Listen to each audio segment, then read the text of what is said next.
All the technology came out of Apple, the early iTunes stuff, and then all of a sudden they went back to the music business and bought an existing platform, Beats. So they're going to have to work on that, and I think the winner is going to be the one that, if they can mobily, everyone's on their mobile devices. So if they can optimize it to mobile, that's who's going to win. Does it make sense to you that they bought Beats? I never understood the rationale behind why they would even need to do something like that. Yeah, I don't know. To be honest, I really don't know, because they could probably have developed the technology, because the actual original Beats platform wasn't that good. Right.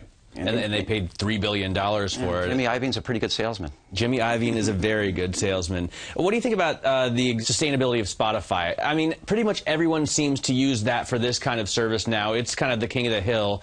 Does it hold on to that? Well, it can, and I went back to that mobilization. With my audience, we're finding 68% of everything is coming off their mobile devices. So this new generation of the adapters, the 13 and 19-year-olds that are going to sustain a company over time, you're going to have to really get to them how they're doing it. And I don't know if no one's platform has really tackled that yet. And whoever wins, I think, is going to win. That's your audience. I mean, the Warped Tour is very attractive to millennials. What about your artists, whom I'm assuming are also, for the most part, millennials? Yeah. Are they going to sign up on any service? Do they go exclusive with something like Tidal? Well, we've been talking to, they want exclusive stuff. That's, Tidal, everyone wants to talk to us. They're looking for exclusive content right now. But I don't think the services want exclusive content. The service, they're trying to create. The artists just want to make money. Yeah, the artists are hoping to make a living. Right. Really, you've got the Tidal was that huge rollout with the stars who are making a lot of money. But for every star making money, there's 99 people that are just trying to keep a roof over their head. So I don't see those artists being exclusive to anyone.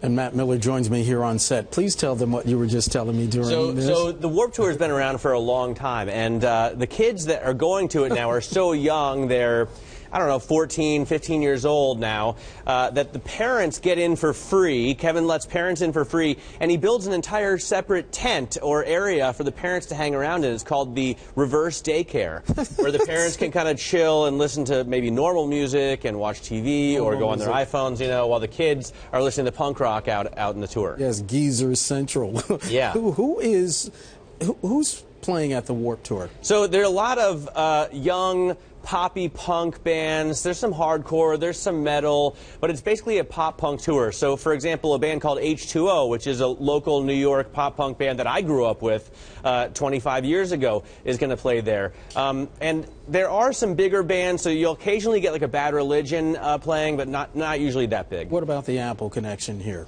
So these bands are all the kind of bands that the kids want to download or want to listen to on a streaming service. They can now get it from Spotify if the bands have signed yet with a label, but the bands are going to want a little bit more money than they get from Spotify. You see that in situations like Jay-Z's Tidal. The bands are starting to quit and go to other services. Hopefully Apple can get everybody get paid a little bit better than they do at Spotify. All right, Bloomberg's Matt Miller. Guess I'm going to the old folks tent. You can go to the reverse daycare tent.